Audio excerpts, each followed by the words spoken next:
प्रिय दर्शकों, आज मैं पंडित जटाशंकर झा अपना चैनल JMS स्टडी के माध्यम से सभी दर्शकों को कार्तिक कृष्ण पक्ष एकादशी व्रत सोमवार तारीख 28/10/2024 को है।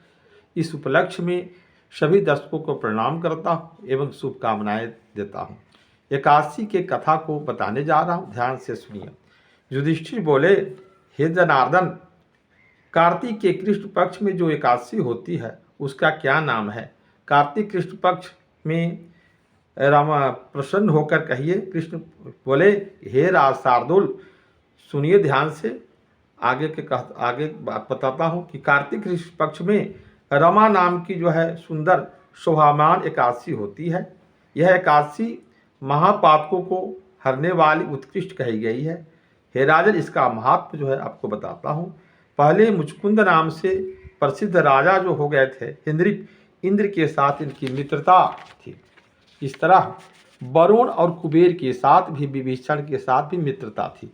वह राजा विष्णु भक्त और सत्य प्रतिज्ञा वाला था। हे राजन, इस प्रकार निष्कंटक राज करने वाला उस राजा के घर नदियों में श्रेष्ठ चंद्रभागा पुत्री रूप से उत्पन्न हुई। वह सोहमान नाम चंद्रसेन के पुत्र को ब्याही गई। हेन्द्रिप वह शोभन किसी समय ससुर के घर आया। उसी समय सुंदर पुण्य को देने वाला एकादशी व्रत का आया। व्रत का दिन आने पर चंद्रभागा चिंतित हुई कि हे देवेश, क्या होगा? मेरा पति दुर्बल है, वह क्षुधा सो नहीं सह सकता है, और जो है मेरे पिता का शासन जो है उग्र है। 10वीं का दिन जब आया तब उसका ढोल बजने लगा कि हरिवासर के दिन भोजन नहीं करना चाहिए और न कराना चाहिए। इस प्रकार के जो है उस ढोल का शब्द सुनकर शोभन अपनी जो है प्रिया से बोला, हे कांते, मेरा क्या कर्तव्य है? हे सुशोभन, मुझसे कहो, शिक्षा दे, जिससे करने से जीवन का जो है नाश न हो। चंद्रभागा बोली, हे प्रभु, मेरे पिता का जो है घर में आज कोई जो है अन्न नहीं खा सकता है। जितने भी है हाथी घोड़े अन्य पशु जितने भी आदमी है, कोई भी भोजन न ग्रहण करेंगे। घास को, अन्न को, वैसे जल को हरिवासर के दिन कोई ग्रहण नहीं करेगा। कि हे पति, फिर मनुष्य को हरिवासर के दिन कैसे खाएंगे? हे पति, जो तुम भोजन करना चाहते हो तो घर से पलायन कर जाओ।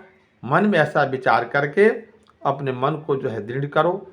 शोभन बोला, तुमने सत्य कहा, मैं व्रत करूँगा। दैव ने जो रचा होगा वो होगा। ऐसा निश्चय करके उसने व्रत को किया। भूख प्यास से पीड़ित वह शोभन अति दुखित हो गया। उसी सोच विचार में सूर्य अस्ताचल को प्राप्त हो गए। वह रात जो है वैष्णव मनुष्यों के जो है वृत्तांत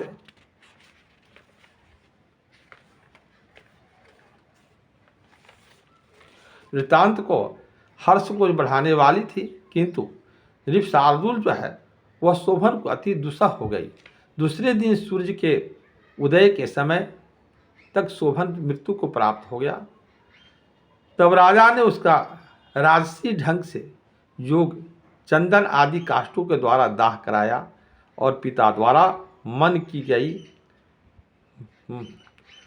की गई चंद्रभागा ने अपने देह को पति के साथ नहीं जलाया। फिर उसका प्रीतकृत करके पिता के घर में जो है स्थित हुई। हेन्द्रिप श्रेष्ठ रमा व्रत के प्रभाव से शोभन ने मंदराचल शिखर पर मनोहर देवपुर जो है पाया। वह देवपुर कैसा है कि सबसे उत्तम है, जिसको कोई जीत नहीं सकता, और जो है असंख्य गुणों से युक्त है। रत्न और वैदुर्य मणियों से जड़ा हुआ है। सुवर्ण से जो है खंभों से युक्त महलों से शोभित है। नाना प्रकार के विचित्र स्फटिक मणियों से सुशोभित है। ऐसे मंदिरों में शोभन जो है सिंहासन पर बैठे हैं।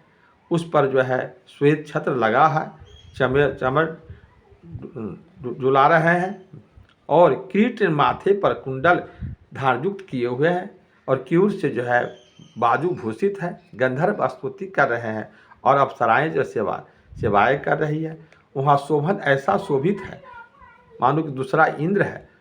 सोम शर्मा नाम से विख्यात जो है मुचकुंद के पूर्व में बसने वाले एक ब्राह्मण ने तीर्थ यात्रा के प्रसंग में भ्रमते हुए शोभन को जो है देखा। उसे राजा का जमाता जानकर उसके समीप गया। तब शोभन ने शीघ्र ही आसन से उठकर उत्तम द्विज को नमस्कार किया और ससुर का जो है कुशल पूछा। अपनी स्त्री जो है चंद्रभागा तथा नगर का कुशल पूछा।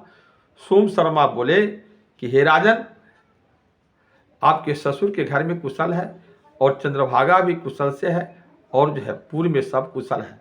हे राजन, अपना जो है वृत्तांत कहिए। मुझको बड़ा आश्चर्य है कि ऐसा विचित्र सुंदर पुर है जैसा कभी किसी ने देखा न हो। हे राजन, यह कहिए कि आपने कैसे पाया ऐसा। शोभन बोले कि कार्तिक कृष्ण पक्ष में रमा नाम की एकादशी होती है। हे द्विजेंद्र, यह व्रत करके मैंने यह अध्रुव पुर पाया। हे द्विजेंद्र, जिसके यह ध्रुव हो जाए सो उपाय करिए। द्विजेंद्र बोले कि यह कैसे अध्रुव है और कैसे ध्रुव होगा। हे राजेंद्र, सो आप कहिए, मैं ये उपाय करूँगा, अन्यथा नहीं।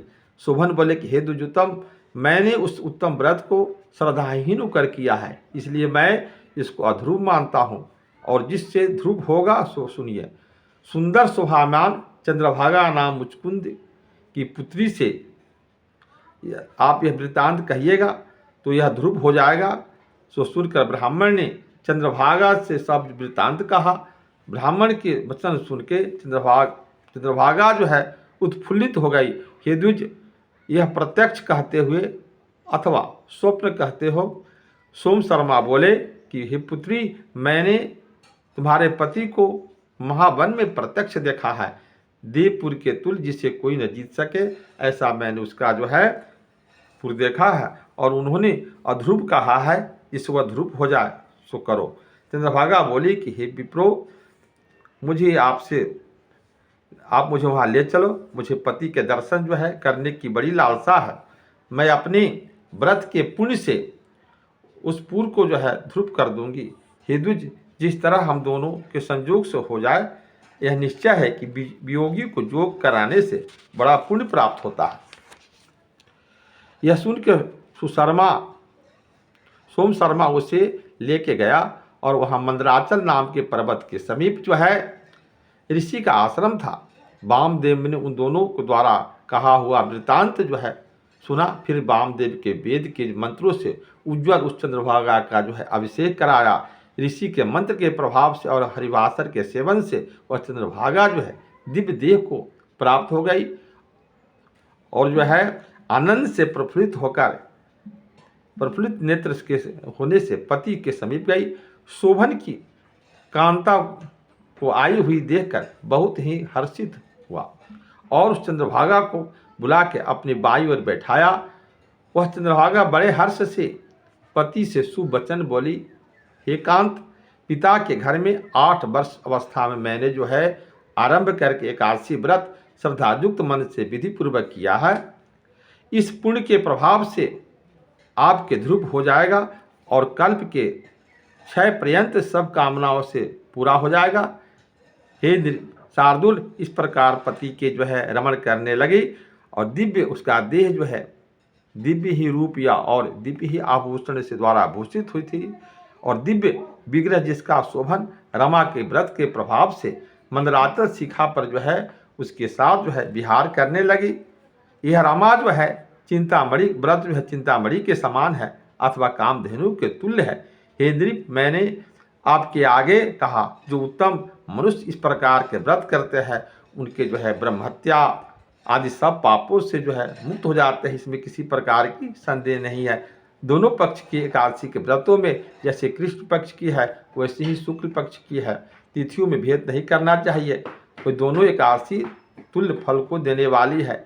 एकादशी महात्मा को जो सुनते हैं जो सुनाते हैं उन सब पापों से छूट के विष्णु लोक में आनंद को प्राप्त होते हैं। इति कार्तिक कृष्ण एकादशी कथा समाप्त। यह वीडियो आपको अच्छा लगे तो सब्सक्राइब के साथ जो है लाइक जरूर कर दीजिएगा, साथ में कमेंट्स भी कीजिएगा। धन्यवाद।